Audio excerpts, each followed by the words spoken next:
What's going on, everybody? Welcome back to the channel. So, trying to keep you guys updated. I'm gonna apologize for this video right now. Guys, this video is gonna be all over the place.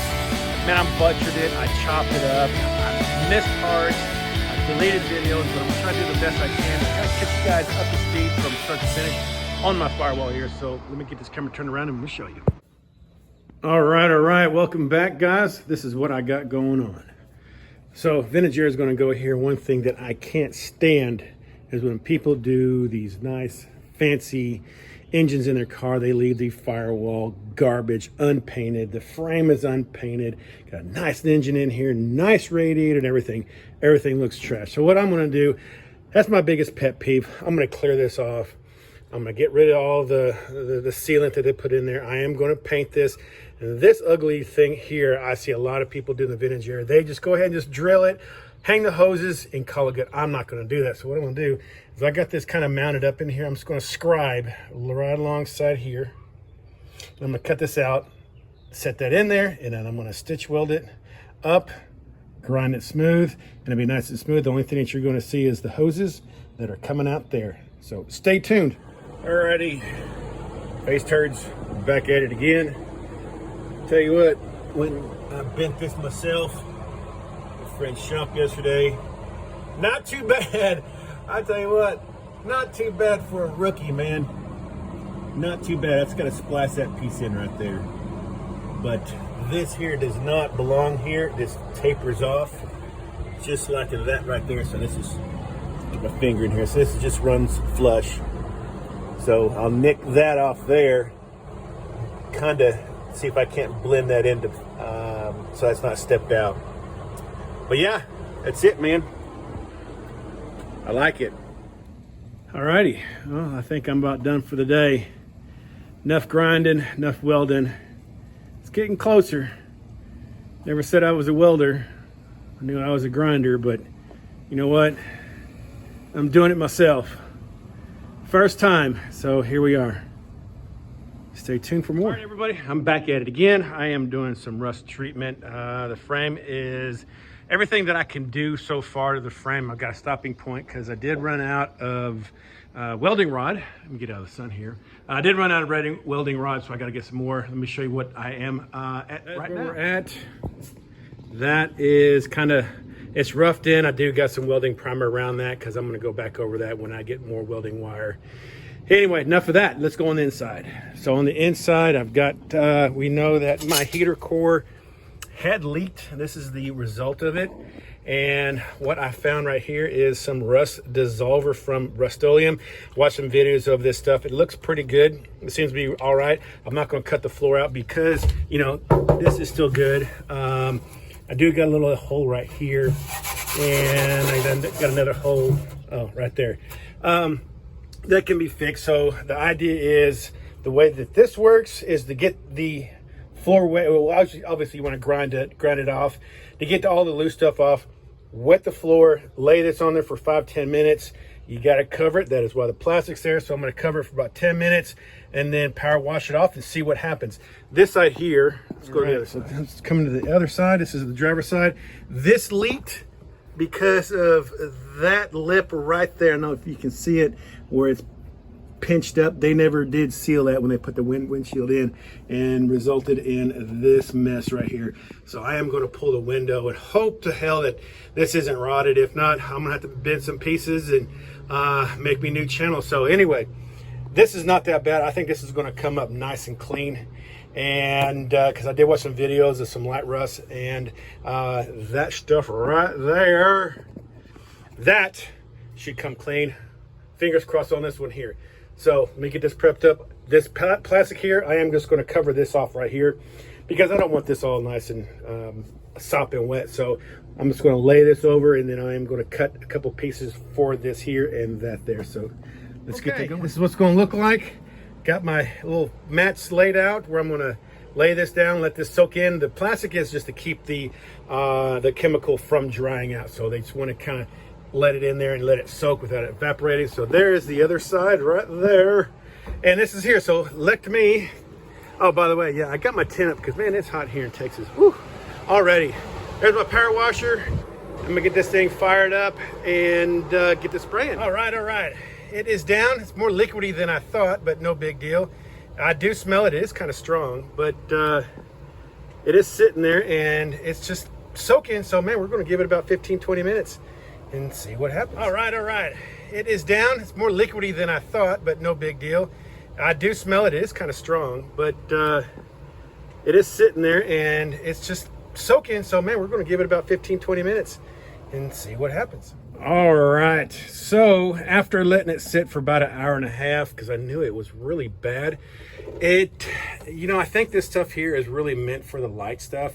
But anyway, I think this is going to turn out a lot better than it actually looks. It's wet right now, obviously, because I just power washed it off. Let's go over to the other side and take a look at the other side.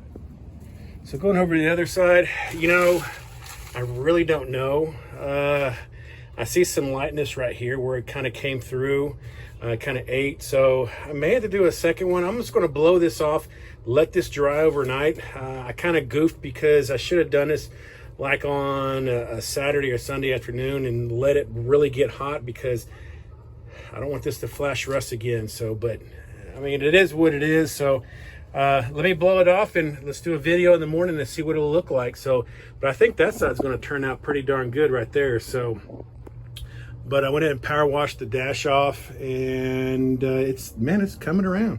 So almost the hard part's over once I get that firewall welded in and dolled up and done. And man, I think the hard part's almost over. So anyway, stay all right.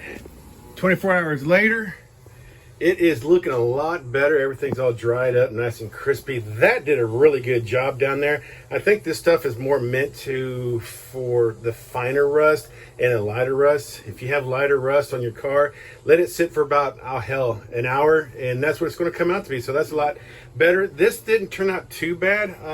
This is as good as it's going to get.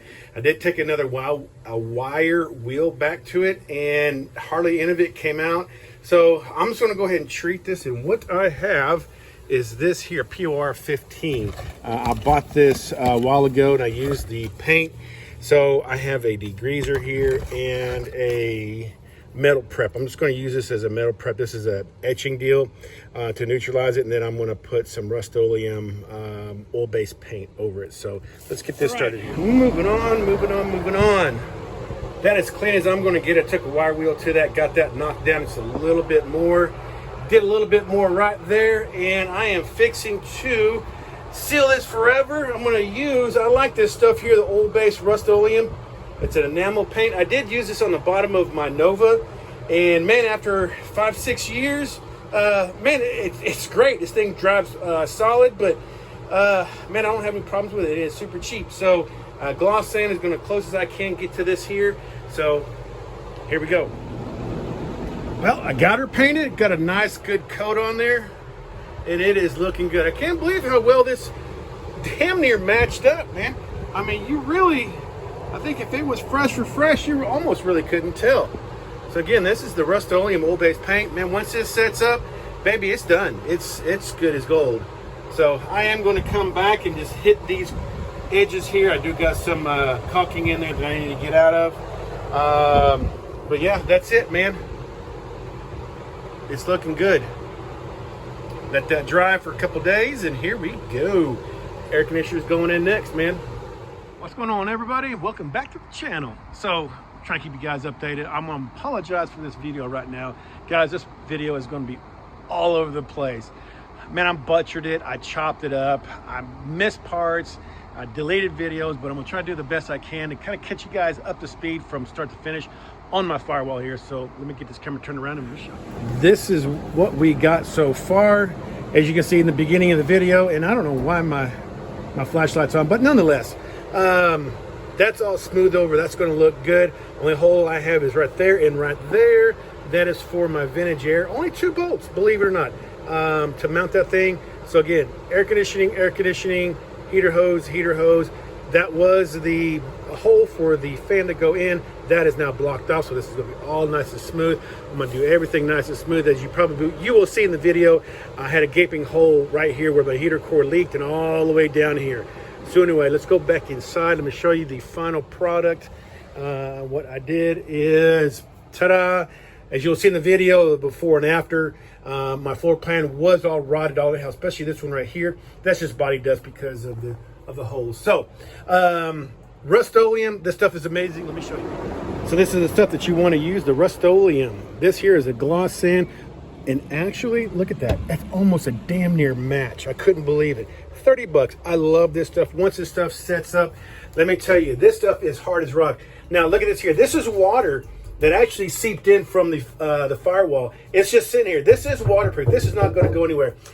Is it up to par with everything else? You know what? I don't care. I'm going to be long dead ass gone by the time this thing here fails. I've got this underneath old Texas Nova here, and I used, I think it was black is what I used. And let me tell you, zero issues. I'm going on 6 years right now. I drive in the rain, not a single problem. This stuff is amazing. I highly recommend it. If you're pulling a carpet, go ahead and do yourself a favor. If you plan on keeping your truck or anything like that, your truck or car, go ahead and get some of this stuff here. Man, they got red, black, silver. They got all kinds of colors. I just went with the beige color because, you know, my OCD wouldn't allow it. So anyway, guys, what's up, face turds? Face turds. This is the update. Look at that. It is coming around. It's going to be my last pass. I probably got about another couple passes. That's all welded in. That's all smooth. This is all looking good. It's got some couple high spots I did ground down. But man, that's it right there. That's just going to be all smoothed over, all nice and clean. Man, it's been so long since I did Bondo work. I'll have to say it's got to be every bit of 25 years since I did Bondo. It's the most Bondo I've done in 25 years. Anyway, it's not pretty. It's going to turn out pretty. But anyway, once you get that done, on to the next. This is what we got so far. As you can see in the beginning of the video, and I don't know why my flashlight's on, but nonetheless, that's all smoothed over. That's going to look good. Only hole I have is right there and right there. That is for my vintage air. Only 2 bolts, believe it or not, to mount that thing. So again, air conditioning, heater hose. That was the hole for the fan to go in. That is now blocked off, so this is going to be all nice and smooth. I'm going to do everything nice and smooth. As you will see in the video, I had a gaping hole right here where my heater core leaked and all the way down here. So anyway, let's go back inside. Let me show you the final product. What I did is, ta-da! As you'll see in the video, the before and after, my floor pan was all rotted all the way, especially this one right here. That's just body dust because of the holes. So Rust-Oleum, this stuff is amazing. Video that I'm fixing to play, like I said, I apologize. It's going to be all butchered up. It's just going to be all chopped all to hell. Try to follow along the best I can. I apologize, but anyway, this is going to catch up to speed. I'm going to do a part 2 of how much money I got in this LS swap. The next video I'm going to do is of the gas tank, and I got a killer deal at the Summit Outlet, a full 20-gallon tank. Stay tuned for that one. That one's coming up next. So enjoy the video, and guys, I'm going to see you on the next one.